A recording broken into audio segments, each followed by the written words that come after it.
Previously on Flowers for Zoe, Stories for Dennis. The principles of harm reduction are really foundational to trying to reduce stigma, increase awareness, help people understand. To finally come out in the open, you're not expecting for somebody to just understand, or some would call enable the addict by saying, okay, let's go get this and you can use. And now coming up on the show. They call me a bully. They say I'm a big bully. As a parent, I'm bigger and wiser and kind, and my job is to keep you alive, keep you safe, nurture and love you, and teach you. I'm going to walk you through an exercise. This is just an experiment.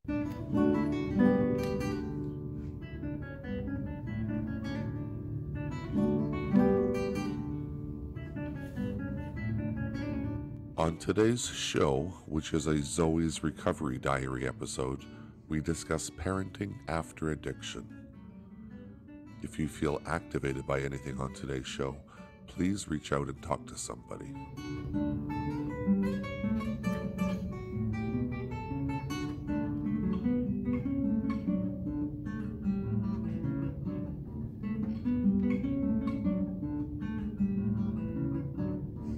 Welcome to podcast number 15. Hello, everybody.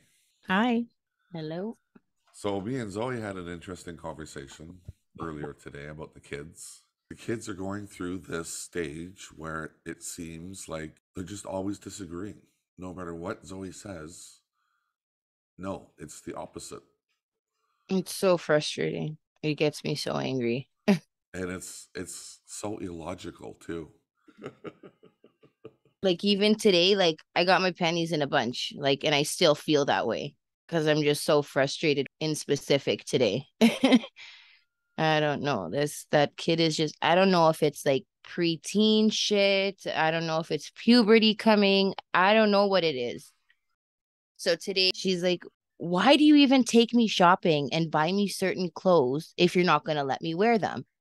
And I'm like, because when I'm buying you clothes on the shelf, they look really cute.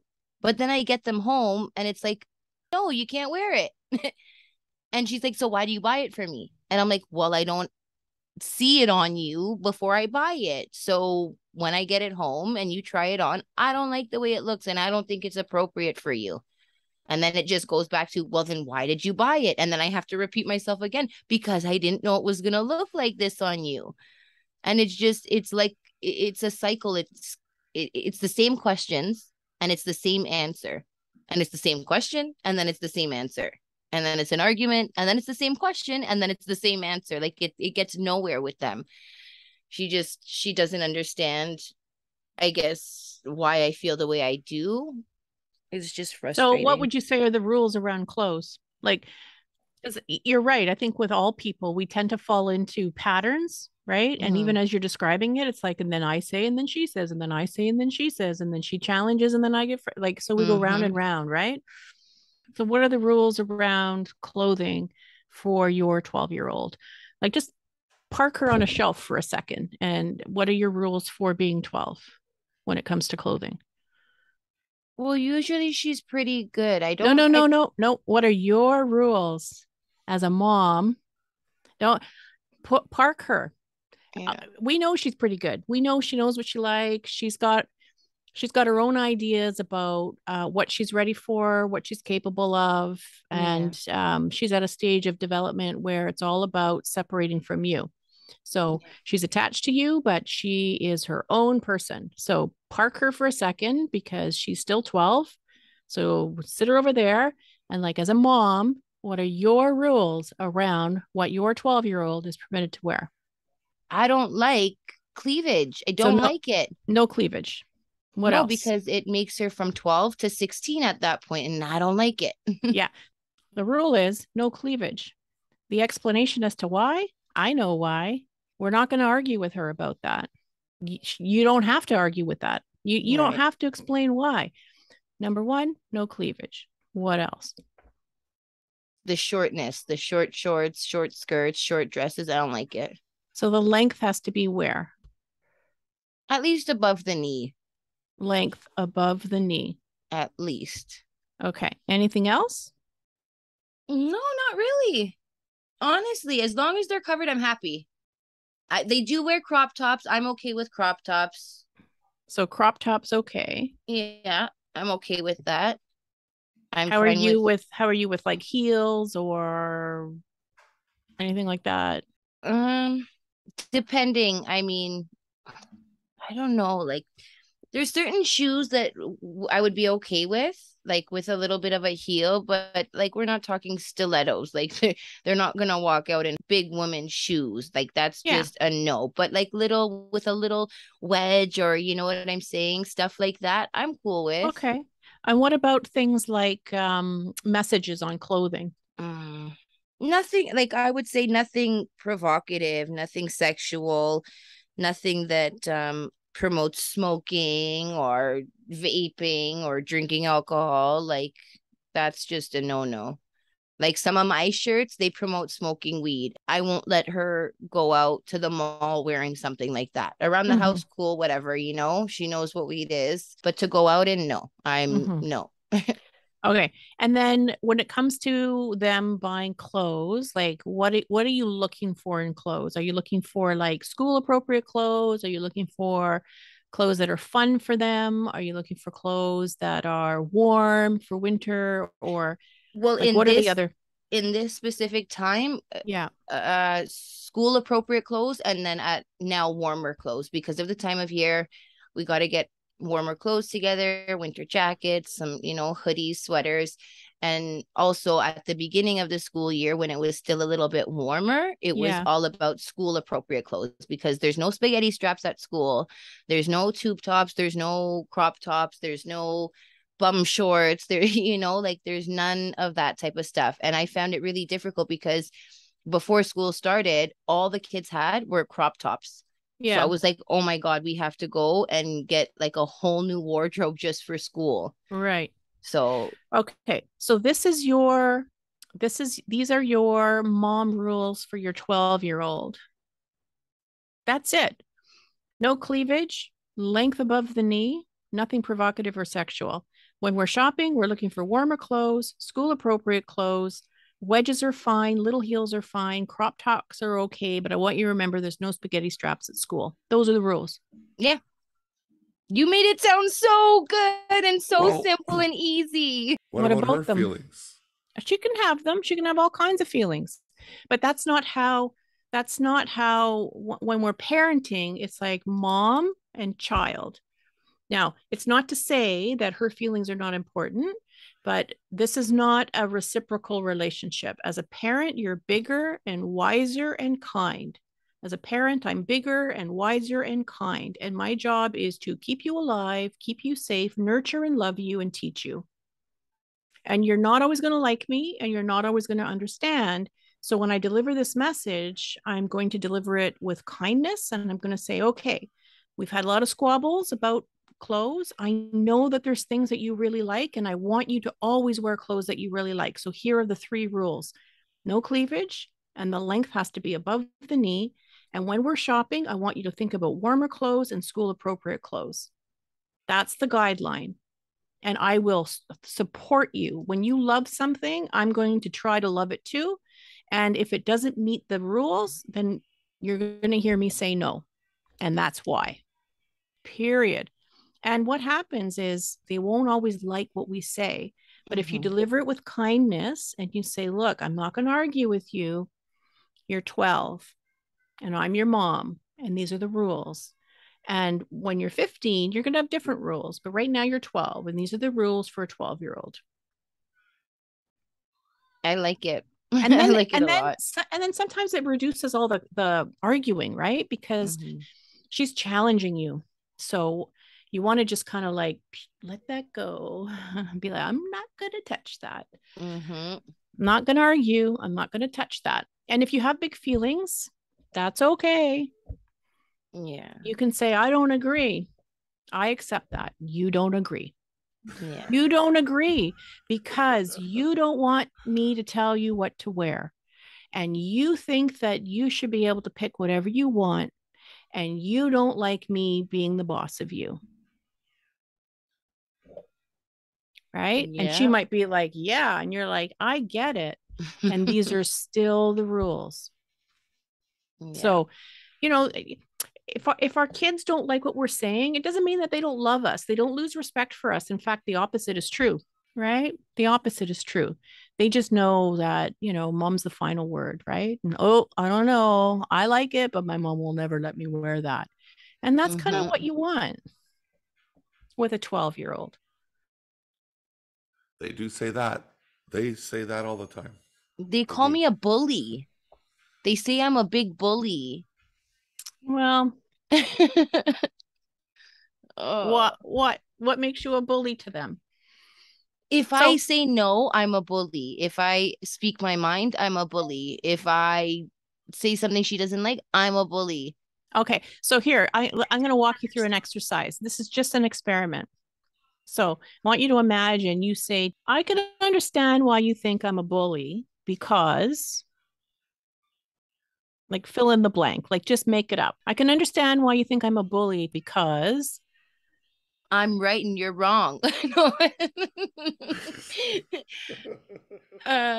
Because I tell you that I'm right and you're wrong. Yeah. And I can understand why you think I'm a bully because you don't like my answers to certain things. Yes. And I can understand why you think I'm a bully because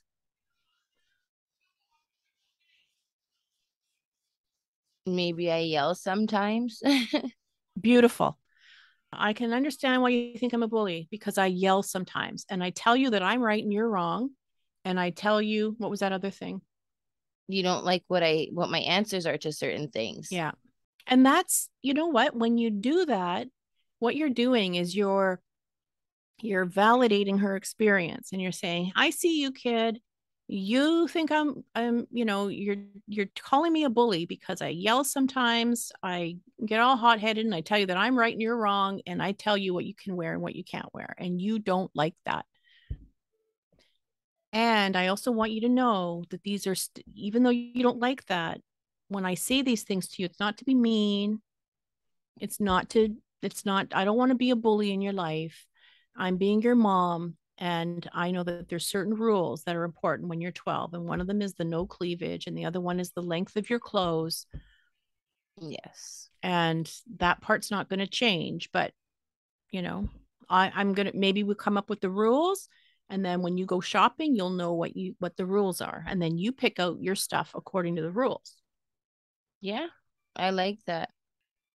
It's just gaining understanding, right? From both ends. And kind of, making the rules and going by them, and it's final, right? Like there's no compromise when it comes to what I don't want her wearing. I can't compromise with her. I can't give in one day and then say it's not okay the next day. Like I can't do that. Because I've let her wear a shirt with cleavage before. And then like when I say no the next time, she's like, yeah, but you already let me wear this shirt. And I'm like, fuck, like, why did I ever let her wear this shirt to begin with? I should have just said no from the beginning. But I just didn't want to argue. Yeah. And you know what? I mean, we do that, right? Like sometimes we just go with what's easy. But okay, so let's say she has clothes that are a little shorter and have cleavage. Like where can she wear those clothes? Like if you wanted to say to her, okay, every now and again, when you want to wear these clothes, here's where you can wear them. Under a jacket. No.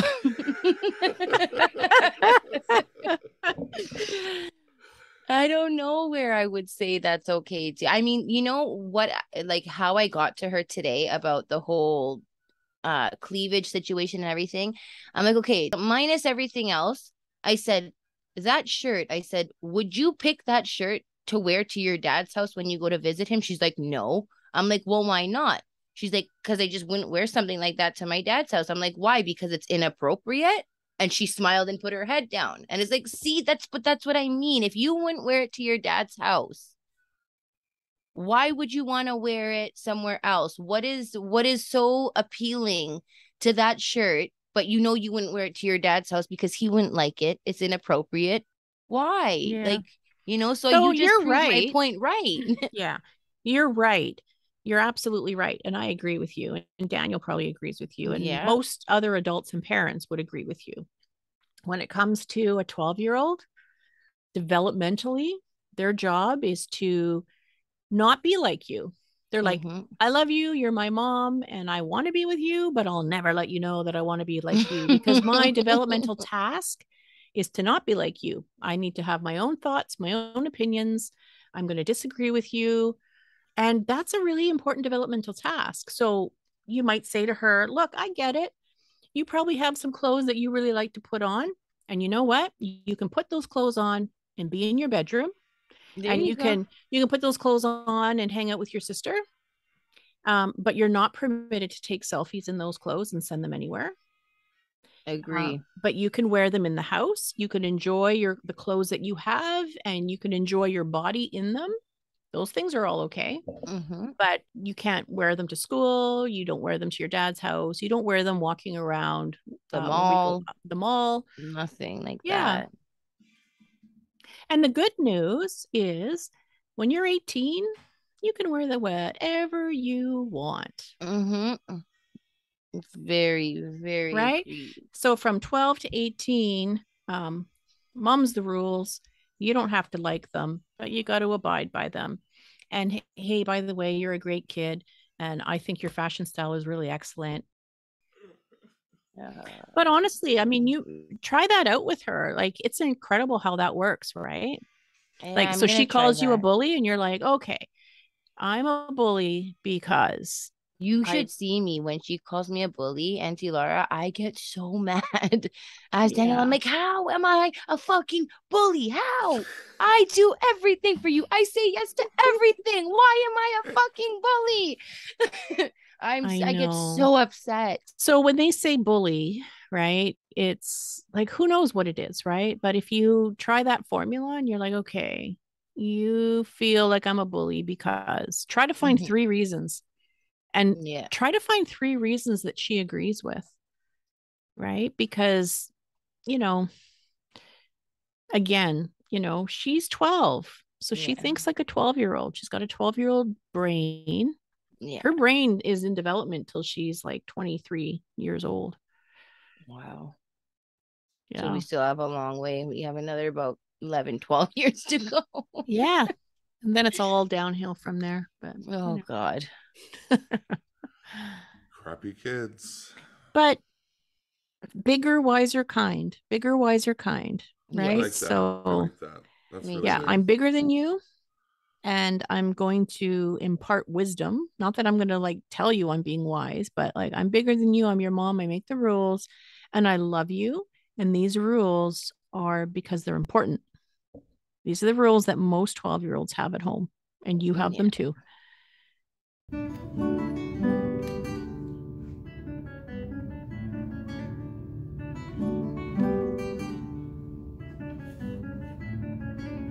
Let's recap. Coaching Zoe on parenting skills is part of recovery aftercare. We know how important her role as mother is to her, and she wants to be successful and needs time to ease into these responsibilities with skills. Problematic substance use affects our loved ones, so in addition to parenting the normal developmental milestones that are happening here, there is also the added layer of relationship repair and rebuilding trust. Zoe is having to catch up in many ways, and she is having to do this while learning how to regulate her emotions sober. By supporting her with managing stress, we increase her capacity to cope by having new skills rather than looking to substances as a coping strategy. As the expression goes, it takes a village, and this is one way families can help. Till next time.